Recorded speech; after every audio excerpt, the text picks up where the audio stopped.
Today I'm going to teach you the number one thing that helped me become a better voice actor. And it's free, best of all. It starts with a story. About 3 years ago, I met Lisa Lee. She's an incredible mentor and teacher. And while we were taking lessons in classes, she asked me a very important question: why I don't go by my name. See, at this time, my name was Jay the VA, and I didn't go by my name because it's not very American. You see, I'm first generation from my parents, grandparents. I'm actually indigenous Antiguan, and I have a very Antiguan name or spelling of my name.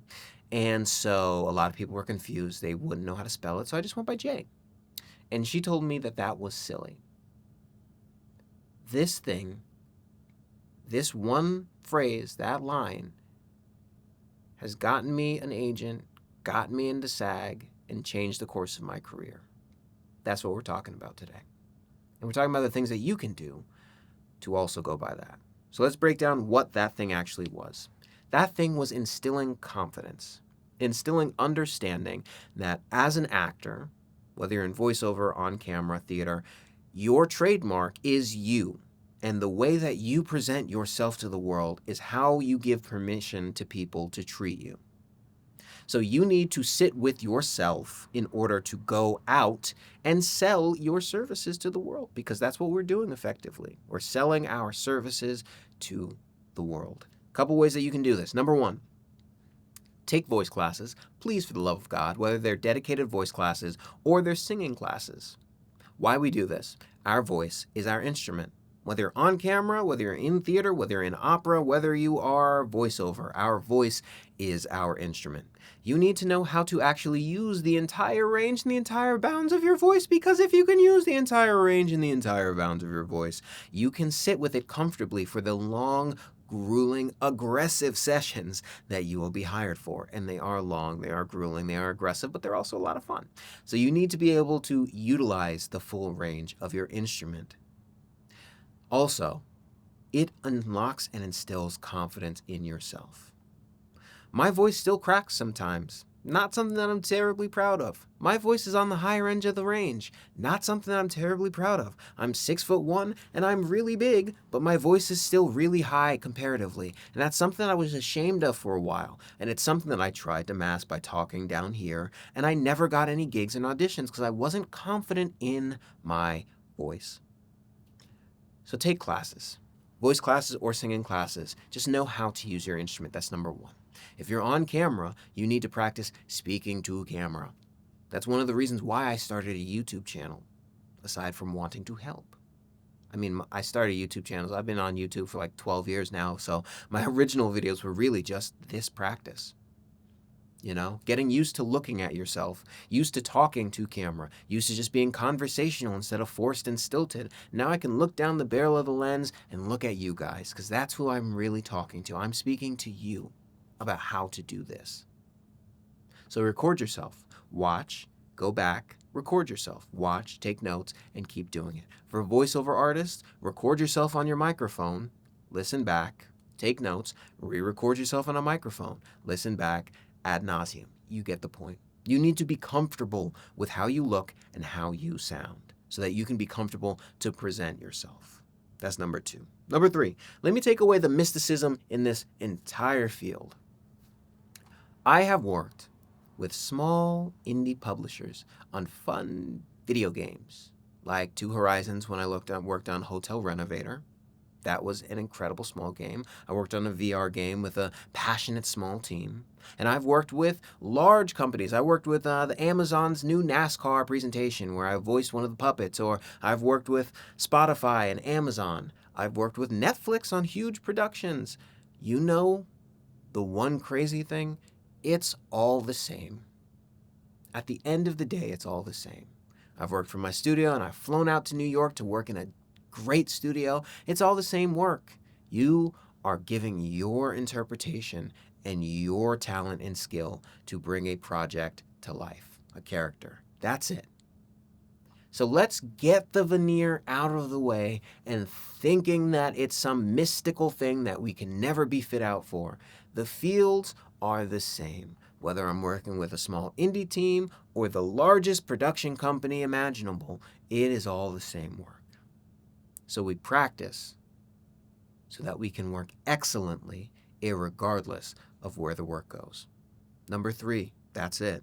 Get the shine out, get the veneer. The work is all the same. You need to put in the work and the effort and the time and the practice to get to an incredible baseline, the skill that you can put forward. But understand there is no mystical element where things feel like they get a lot harder. The work is all the same, irregardless or regardless. That's number 3. Number four, put yourself out of your comfort zone. The voiceover community and the acting community at large are some of the most welcoming communities imaginable.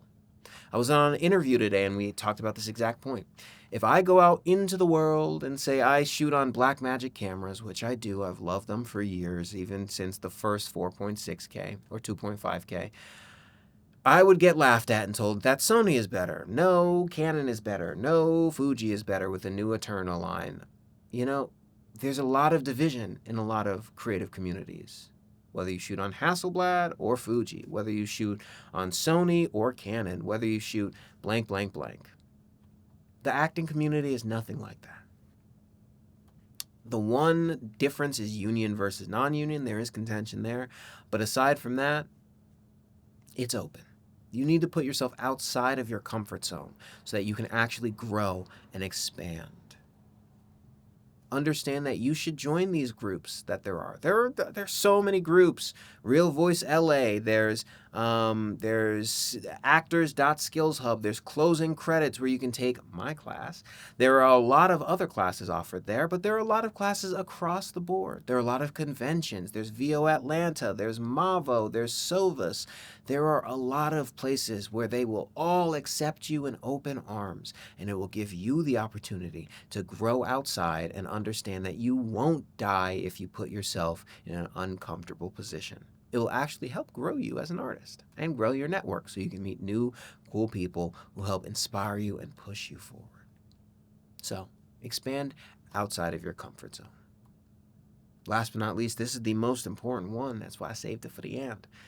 You need to be doing things other than acting. Acting is one of the most important things that I do, but also one of the least interesting things that I do. I read a lot of poetry, go on lots of walks and hikes, take lots of photos, photography, even though I don't publish those photos much anywhere, videography where I do this, and I also do work for clients. I'm also a teacher now on Closing Credits, and I teach classes, and I'm a private instructor. I write quite a bit. I wrote a screenplay, and I wrote a short series, and I'm going to go in production soon. I do a lot of things other than acting because acting is a creative pursuit that is informed by outside forces. Your performance isn't informed by outside forces, like what does this casting director want? It's informed by what you live outside of acting. 100%.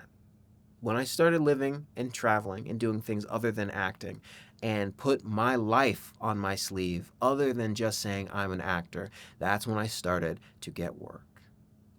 When I started to sit with myself and my voice, record myself and listen back, practice daily, go outside of my comfort zone, meet new people, put myself in situations where I could meet and chat and talk to people and live life is when I started getting roles. That's what you can do, and it's free. Hey, it's free of charge. That's the best thing. Hope that this helped you, and I'll catch you in the next video.